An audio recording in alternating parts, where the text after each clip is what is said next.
Saya akan share.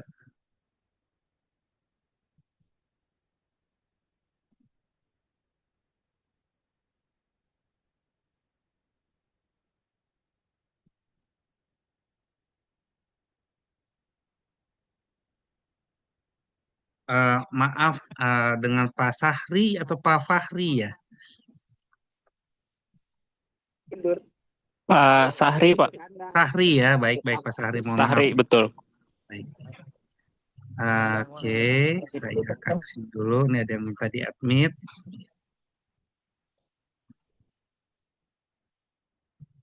Saya stop dulu. Pak Revo, ya.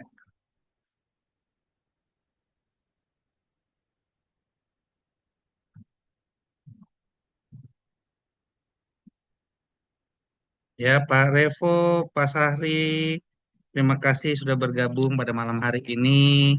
Eh, saya akan langsung masuk ke materi Pak Revo. Selamat bergabung. Saya akan langsung share ya materi pada hari ini.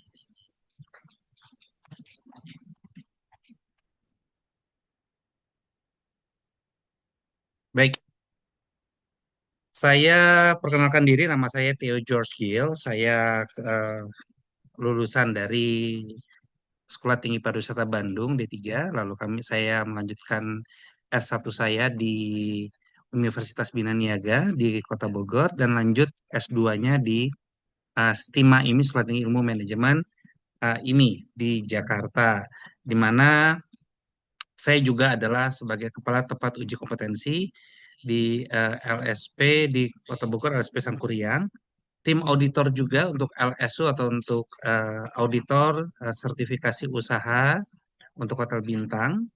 Kemudian juga asesor kompetensi buat di sini ada LSP, kru kapal pesiar dan kru kapal pesiar dan niaga internasional. Dan tentunya saya ingin menyampaikan tentang, walaupun di sini mohon maaf izin saya menyampaikan bisa ada tulisan Februari 2022, tapi setiap tahun saya update dengan informasi terkini sesuai dengan kebutuhan atau sesuai dengan undang-undang yang ada.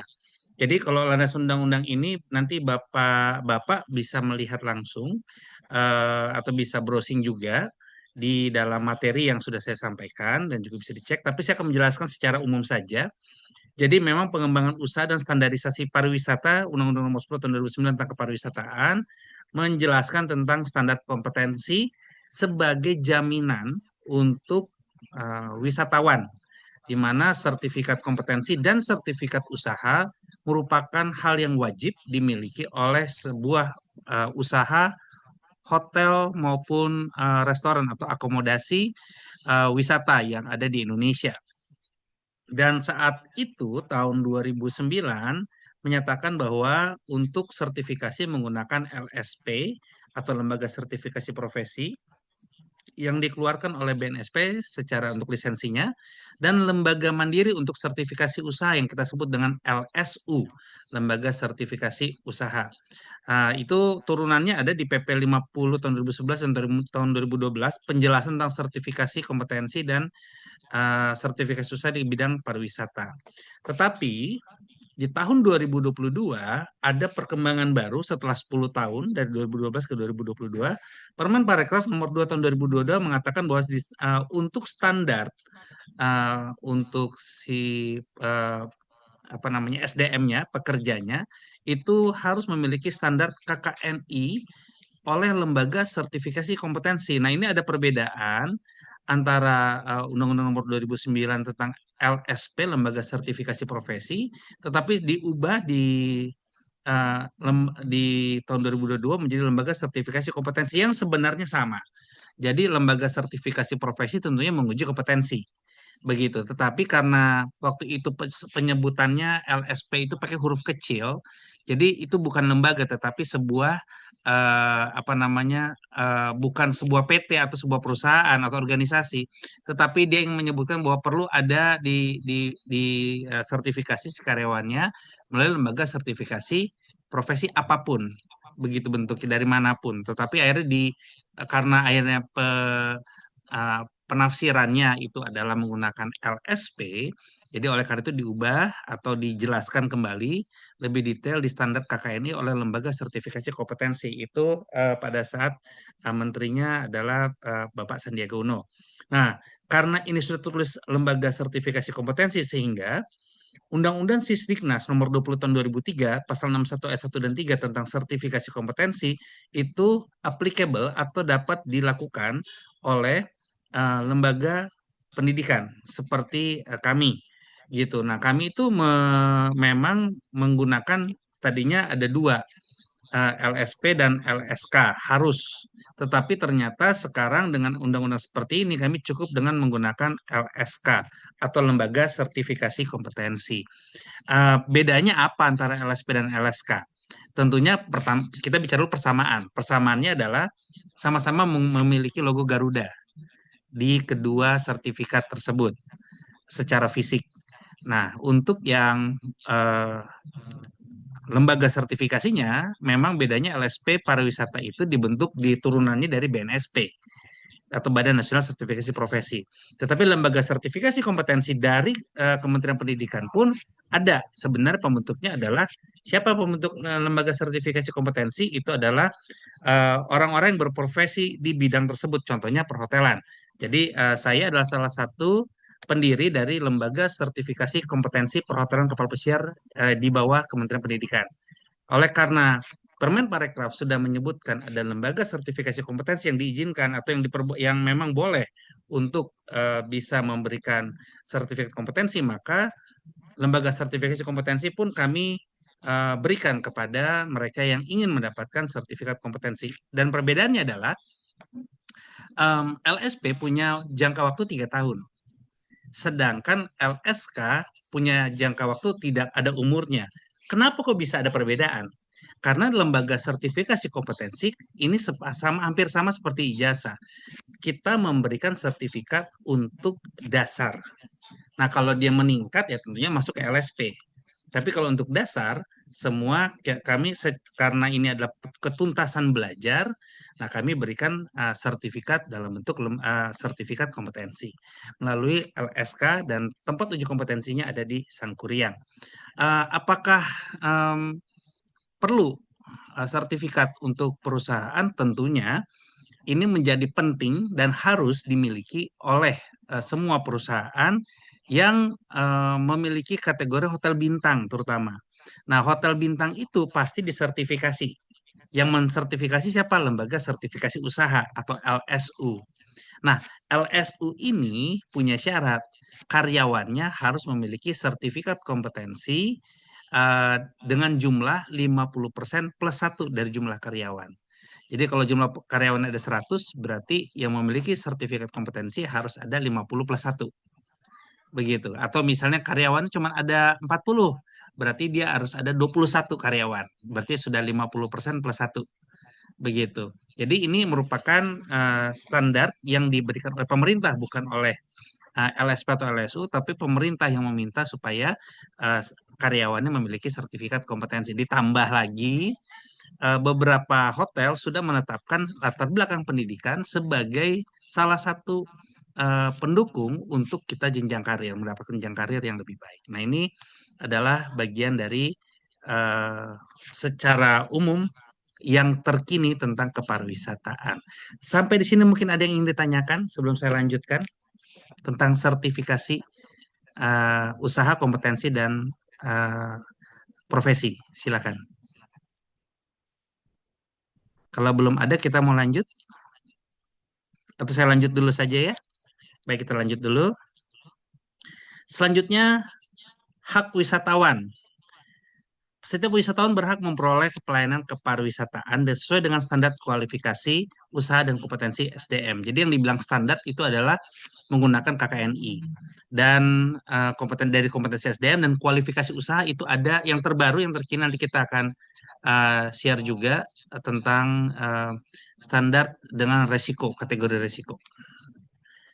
Kemudian berikutnya adalah kewajiban pengusaha, ya, itu harus memberikan atau memiliki karyawan yang bersertifikat standar usaha dan standar kompetensi. Standar usahanya itu misal contohnya menyediakan toilet toilet umum di area masuk atau di area front office. Itu harus ada. Atau misalnya setiap tempat kamar mandi harus ada tempat sampah. Nah, tempat sampahnya itu biasanya dinilai nih. Tempat sampahnya apakah dia ada tutupnya atau tidak ada tutupnya. Itu nilainya paling jelek. Itu adalah ada yang tidak ada tempat sampah paling jelek. Yang kedua, ada tempat sampah tapi tidak ada tutup. Itu nilainya di atas tidak ada tapi masih paling bawah dari yang pakai tutup. Jadi kalau pakai tutup ada nilai. Nah, sekarang yang berikutnya ada nilai yang lebih bagus lagi. Ada tutupnya tapi em, tidak disentuh, misalnya diinjak dia kebuka. Ya kalau pakai sensor lebih bagus lagi. Begitu. Nah, jadi ini memang merupakan bagian dari standar usaha. Izin Bapak Ibu, saya 1 menit saja, ini kebetulan saya harus pasang charger. 1 menit saja sebentar ya Pak ya. Saya stop share dulu.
Ya, saya akan share lagi.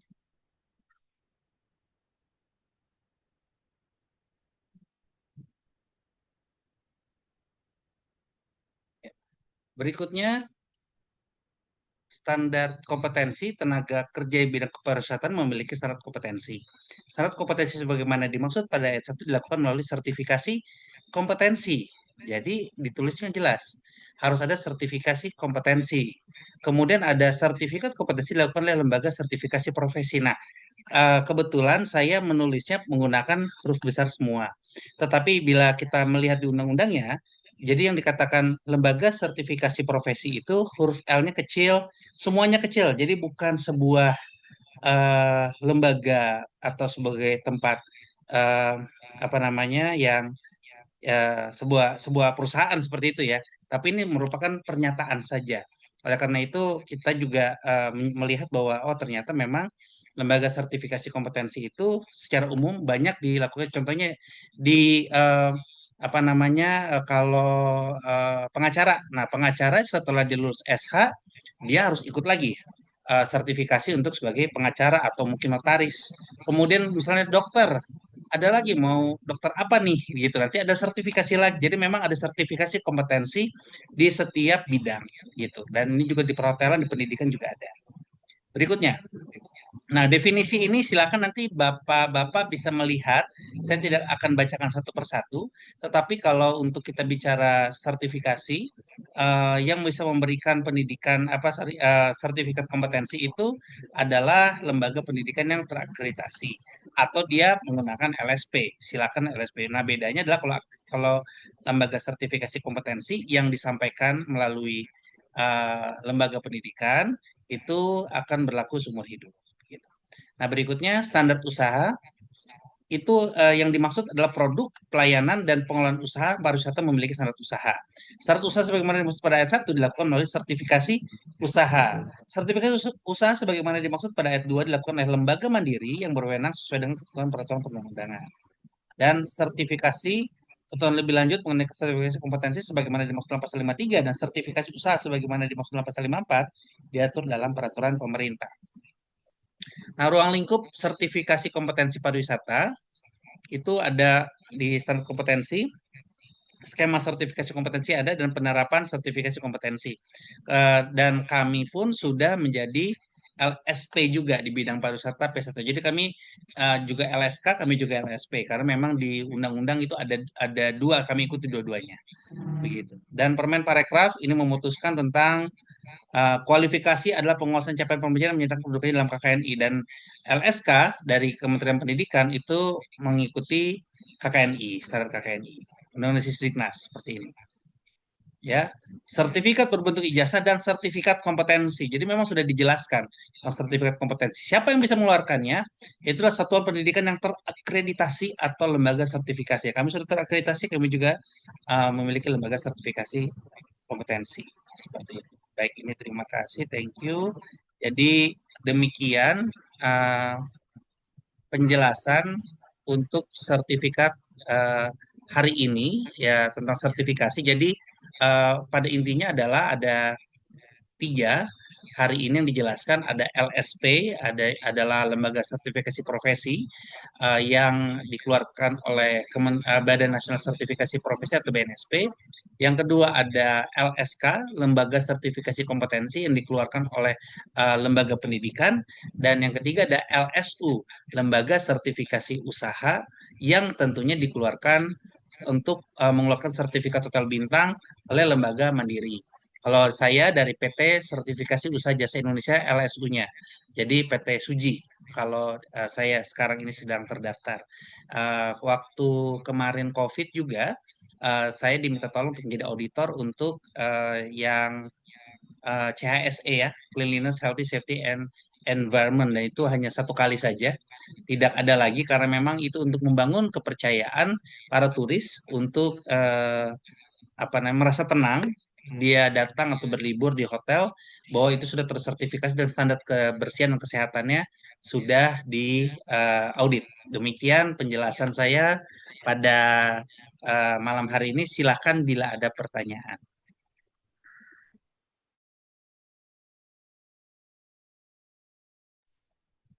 Pak Revo, Pak Nur Alim, silakan bila ada yang ingin ditanyakan. Pak Samsi, silakan.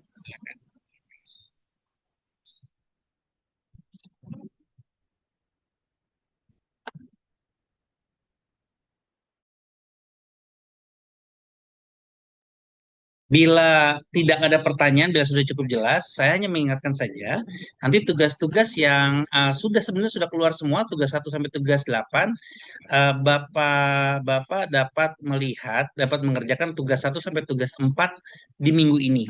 Tugas 5 sampai tugas 8 belum saya jelaskan. Nanti kita adakan video call selanjutnya untuk mengerjakan tugas 5 sampai tugas 8. Silakan nanti Bapak-bapak yang sudah ada waktunya mau mengerjakan sekaligus dua boleh, satu boleh gitu, tapi mohon dibaca. Ketentuannya adalah Bapak-bapak harus menggunakan PowerPoint sebenarnya.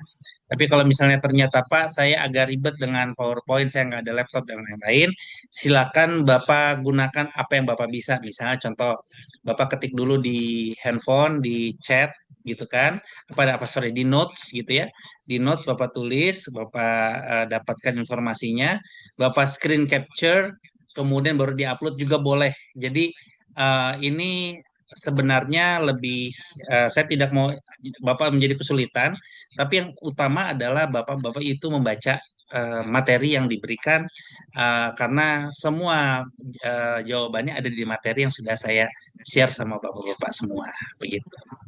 Silakan bila ada pertanyaan sebelum saya tutup, atau nanti kita bisa juga kalau misal kita hari ini setelah selesai tidak ada pertanyaan atau mungkin kelupaan atau ada hal yang muncul, silakan Bapak-bapak bisa share di grup pertanyaannya. Boleh menanyakan langsung ke saya ada di grup, atau mau japri juga boleh. Misalnya Pak, saya mau japri aja boleh, saya nggak ada masalah.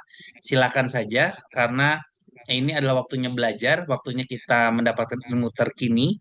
Nanti setelah Bapak-Bapak sudah memahami tentang LSP, LSK, LSU, setelah ini baru kita masuk ke kategori hotel di minggu kedua. Begitu kategori hotel yang terbaru. Kalau dulu kategori hotel itu dibagi menjadi tiga, Bapak-Bapak sekalian. Ada hotel bintang, ada hotel non bintang, ada hotel syariah.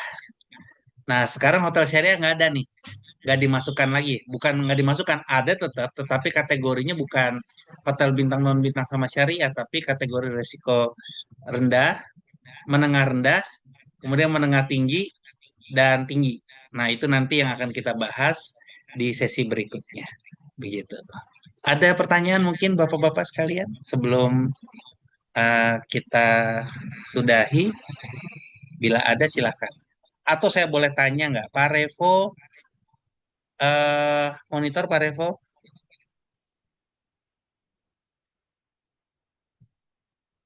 Pak Revo bisa jawab atau lagi kerja mungkin ya?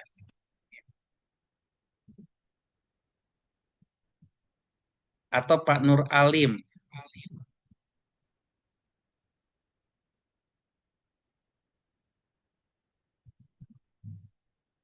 atau Pak Samsi aja ya? Pak Samsi, monitor tentang, saya mau nanya tentang Aston nih, Aston Sentul, apakah sudah memiliki sertifikat hotel bintang?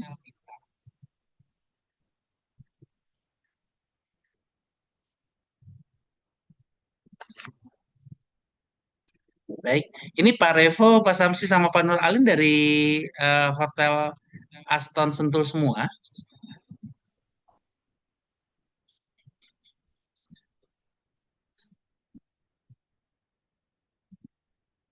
Bapak-bapak, oh Alana, Pak Revo Alana. Pak Revo, mohon maaf kalau nanti ingin menyampaikan, mungkin karena mikrofonnya ke masih ketutup ya Pak ya. Nanti coba dipencet sebelah kiri bawah harusnya sih Pak, gitu. Oke, Pak Revo, saya mau tahu, mungkin Pak Revo memang kalau tidak bisa nggak apa-apa, bisa pakai chat. Di Alana ada sertifikat hotel bintangnya nggak Pak ya? Dan hotel berapa, hotel bintang berapa Pak Revo?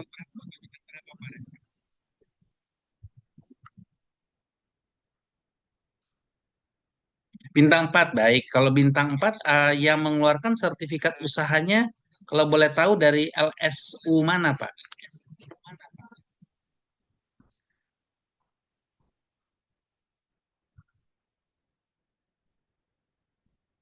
Atau Bapak pernah lihat sertifikatnya, Pak Revo?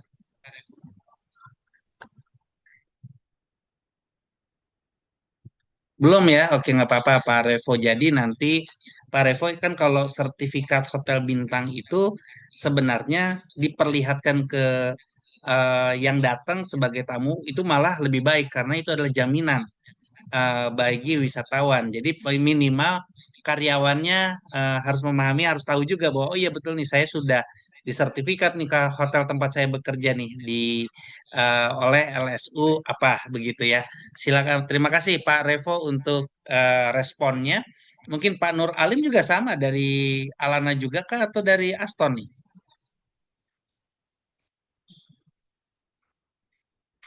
Pak Nur Alim,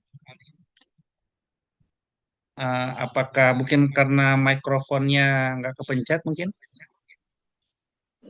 Dari Aston, Pak. Oh, dari Aston ya, Aston Sentul ya, Pak. Iya, Pak. Oke, baik. Pak Nur Alim, kalau di Aston berarti hotel bintang 4 ya, Pak ya? Betul, Pak. Ya. Nah, kalau hotel bintang 4-nya sudah disertifikasi oleh LSU atau Bapak sudah pernah lihat sertifikatnya bahwa Aston diakui sebagai hotel bintang 4? Kalau itu belum ini sih, Pak, istilahnya. Tapi Belum. dia emang bintang 4 gitu, Pak. Oke, baik. Iya. Pak Nur Alim, ya memang kan ini tadi sudah disampaikan sama dengan Pak Revo. Kadang kita tidak aware atau kami kita tidak begitu paham. Kita mengikuti standar yang ada saja. Memang kan kalau grup Archipelago itu namanya Alana dan Aston tuh hotel bintang 4 ya. Gitu. Kalau bintang tiganya Iya, betul, Pak. yang lain gitu mereknya kan ya. Seperti Iya. apa namanya kalau yang di sebelah Aston Sentul itu hotel hotel apa namanya? Neo. Neo. Nah, Neo itu Neo, bintang Pak. 5 ya. Iya. Ya, nah ini juga Bapak mungkin bisa bertanya nggak apa-apa Pak. Saya pikir HRD juga bisa menjelaskan kepada Bapak-Bapak ini dari LSU mana. Ini sebagai pengetahuan aja Pak. Gitu. Artinya tidak Oh. ada niat untuk apa ngutak-ngatik, tapi ini adalah wawasan buat kita bahwa ternyata pemerintah memperhatikan hotel-hotel swasta bahwa memang harus ada jaminan dan disertifikasi hotel bintang dan itu tidak mudah, Pak. Jadi ini kita menghargai tempat kerja kita yang sudah mendapatkan sertifikasi usaha hotel bintang dari LSU. Ya, baik, terima kasih. Oh, ya, Pak. Pak Nur Alim ada pertanyaan lagi mungkin? Sementara cukup sih, Pak. Cukup ya, baik. Ya, Pak. Baik, kalau begitu Pak Nur Alim, Pak Revo, Pak Samsi, mungkin ada yang ingin ditanyakan Pak Samsi, mungkin sama dengan Pak Nur Alim ya dari Hotel Aston Sentul ya. Baik, eh, untuk malam ini saya sudah menyampaikan tentang sertifikasi dan tentang wawasan yang terkini tentang kepariwisataan dan juga standar-standar yang harus dimiliki oleh hotel maupun karyawan. Semoga penjelasan ini juga dapat membantu Bapak-bapak menyelesaikan tugas. Dari tugas 1 sampai tugas 4, saya ingatkan sekali lagi tugas 1 sampai tugas 4 saja dulu. Bila memang nanti ada pertanyaan dari tugas 1 sampai tugas 4, Bapak-Bapak silakan boleh japri atau boleh share di grup pertanyaannya supaya teman-teman yang lain juga mendapatkan wawasan yang sama. Demikian penjelasan dari saya. Saya mau ucapkan banyak terima kasih untuk malam hari ini. Waktunya Pak Nur Alim, Pak Revo, dan Pak Samsi bahwa sudah mengikuti General Hotel Knowledge pada malam hari ini. Terima kasih, selamat malam, selamat istirahat. Selamat malam. Terima kasih.